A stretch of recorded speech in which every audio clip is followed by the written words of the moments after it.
We're happy to be joined right now by Nicki Jhabvala, covers the Commanders for the Washington Post. Nicki, good morning. Thanks for joining us. Yeah, thanks for having me. How are you guys? We are doing well. So I think the biggest news coming out of the last, 24 hours or so is that Marshon Lattimore is a full participant in practice. He's going to be a welcome sight back on the field to match up with Mike Evans and that wideout core down in Tampa. Talk about how he looked in practice and what the team expects from him this upcoming Sunday. Yeah, so they only had a jog through yesterday. They were in the bubble. So you don't get to see a whole lot, and they weren't doing a whole lot. But today will be a full-speed practice, so we should be able to see a little bit more about, how he's moving, how he looks out there. But, Quinn said he's trending in the right direction, and when Quinn says that, usually a player ends up playing. So all the guys, though, right? I mean, as far as I don't think we're going to have an injury excuse coming out of this game. I think we're going to have Biotish. I think we should have Coleman, right? We should have pretty much everybody. Yeah, it's looking like that. I mean, It's a playoff game, so I think, everybody's dealing with something at this point in the year, but you usually play through it if it's not too serious. So, yeah, it's looking like they'll have, pretty much a full squad available. Nicki, how do we know because, Lattimore and Mike Evans in the same division, they played against each other a bunch. How has Lattimore done against him? Has anybody done any research on that yet? Yeah, I think Mitch Tischler put out his full stats against Mike Evans, and they're pretty good. Okay. I was hesitant to do it because the last time I did it, it was about how he shut down A.J. Brown, and then we saw what happened. Right. So for his sake, I'm trying not to do that again. I got you. Yeah. So he's had pretty good numbers against Evans. Yeah. I mean, it's Mike Evans. Mike Evans is going to get his yards no matter what. Right. But yeah, he's held his own, no doubt. Okay. I'm coming at this as the biggest diehard Skins/Commanders fan here. Not even close, Nicki, to give you background. Okay. So I am diehard, live and breathe. I don't pick them every week because that's stupid. I pick who I think is going to win. But I mean, it ruins my week when they lose. So there's my background. Yeah. Okay. I'm not sure. Like, the fact that they won 12 games is so mind blowing. I don't even in my own heart feel like we're a 12-win team. Because so many went our way. So many breaks. Yeah. And I feel, I know the HTTC/ATTR crowd hates that kind of thought. But honestly, to me, maybe we were a 10-win team, maybe. But the 12 wins is preposterous. And now I feel like we got to win a Super Bowl. We won 12 games. What are we doing? I don't know. I'm torn on this whole thing. No, I agree with you. I think the times when Jayden Daniels is unable to do pretty much everything on offense, it comes too close. When he can't do everything, it kind of shows how far along they are in this rebuild. Because they don't have enough around him. I don't think the line is where anybody wants it to be. I mean, I think they've done well, probably better than I expected going in. But there's still protection issues. The run game is virtually non-existent when Jayden can't run. So if he can't be Superman, then the offense is definitely lacking. We're doomed. I thought Marcus Mariota did his thing, no doubt.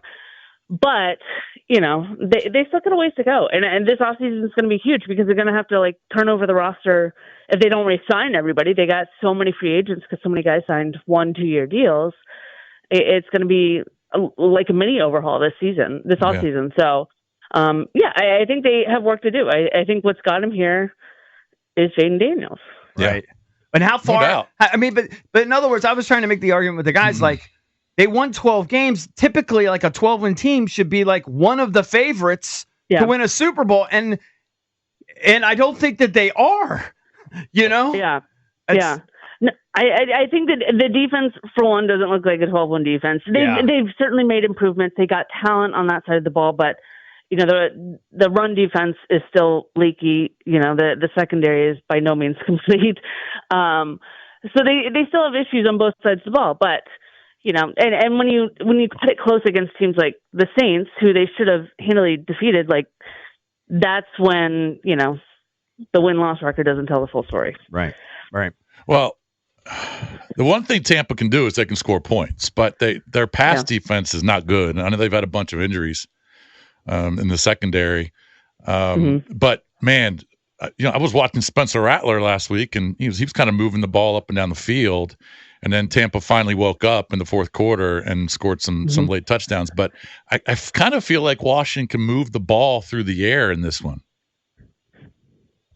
I do too. Yeah. I think these are. Now I think Bucky Irving's going to be a problem. I do. Yes. But yes. And then you mentioned they got Evans. Their own little rookie sensation. But, But on the offensive side, I just think that if he can get some protection, Jayden, I just feel like he can move it. Yeah. I think Jayden goes into this like a completely different player. I mean, I went back and watched some of the clips from that first game. It's like, oh my God. Like, also Cliff. Different. I didn't like Cliff's approach. I thought he babied him too much in that game. Yeah. So I think they go into this with an advantage with that, just because just the improvement they've made on offense is just remarkable. And again, I think it comes back to 5. Like I don't think you can go anywhere in this league nowadays without an elite quarterback. I know this franchise especially has done that with players who may not have been considered elite in their day, but it's a different game now. You have to have a very good to elite quarterback to go far. But yeah, I think they have a good chance in this game. I mean, the defense is still the Bucs defense is still a little worse than me just because they're so blitz heavy. And obviously Jayden does better when he has a clean pocket than when he's under pressure. And you always wonder how that line will hold up. But yeah, I think they have a really good chance.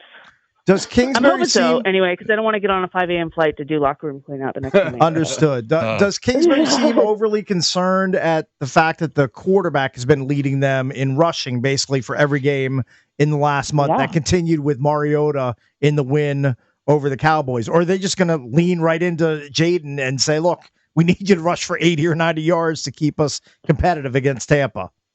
Well, that's why. I mean, they say they're not concerned about the leg soreness with Jayden, and he's going to play through whatever he has, obviously. But if he can't be the full player that he's capable of, then yeah, it's a major concern because there is no run game without him right now. I thought bringing Austin back would kind of jumpstart that. It didn't have a huge effect last game. Maybe the second game it will. The third game, rather, right? Third game with him back. Second, yeah. Yeah. So if they can get him moving, that would help. But they need more out of Brian Robinson. It hasn't been there at all for the run game. They had a good start to the season. Now it's just kind of faded. So yeah, I mean, what about the defensive line? Why is it year after year seemingly so underperforming? And that's where a lot of our money is spent too. And I know I don't want to personally attack the guys. We have John Allen on the show all the time for years. He's a great guy. But I mean, at the end of the day, it's a real weakness.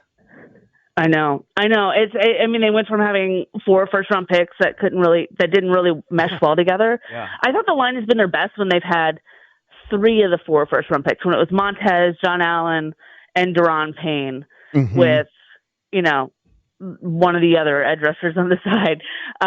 But it hasn't. They've gotten the pressures.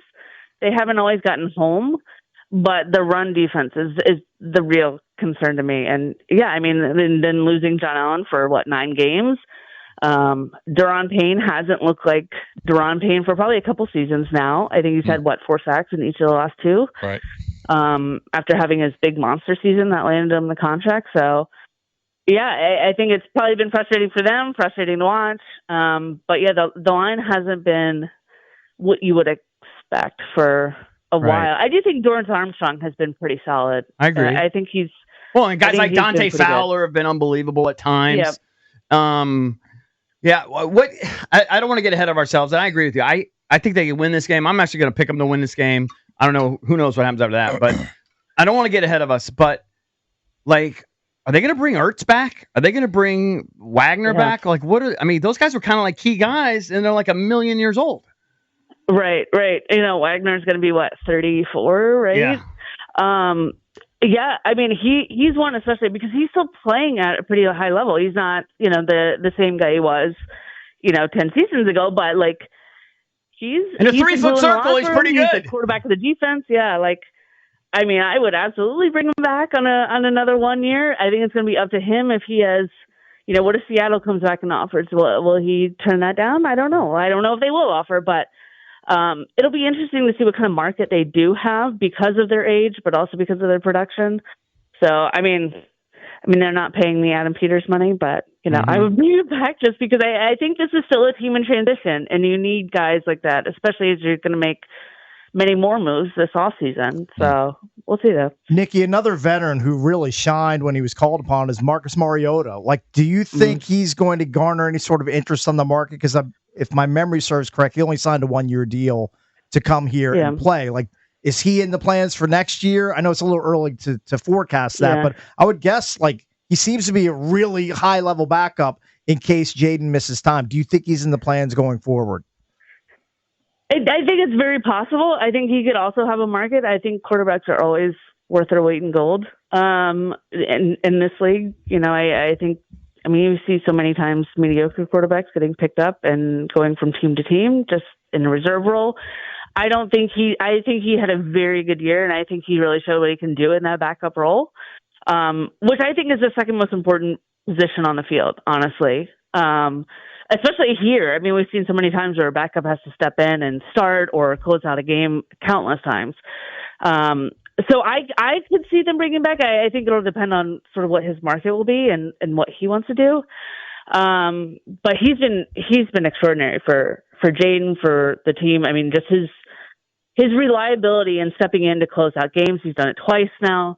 His mentorship of Jayden. Everybody speaks incredibly highly of him. So it would make a lot of sense to kind of, create that continuity too for Jayden. Yeah. Getting back to Mayfield. He did have an unbelievable year.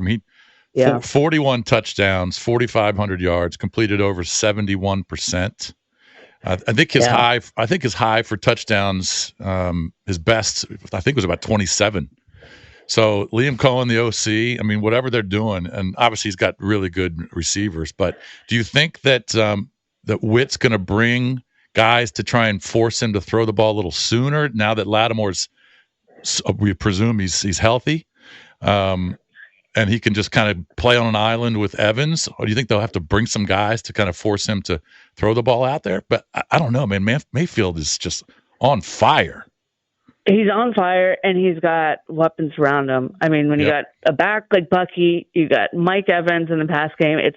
To me, it feels like another one of those pick your poison games, similar to Philly, where, okay, you could throw more at him, but what are you leaving exposed on the back end? And yes, you have Marshon Lattimore back there. I think that gives you a little bit more confidence, no doubt, than what you would normally have in the secondary, but you also expose yourself a little bit more if you're throwing more at the passer. So,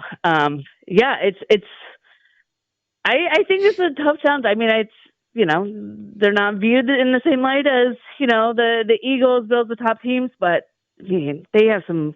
Mike Evans has put up some insane numbers against Washington, so he's the one that scares me the most.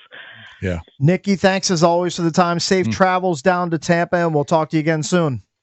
All right. Appreciate it, guys. Thanks. Thank you. That's Nicki Jhabvala, covers the Commanders for the Washington Post, at Nicki Jhabvala on Twitter.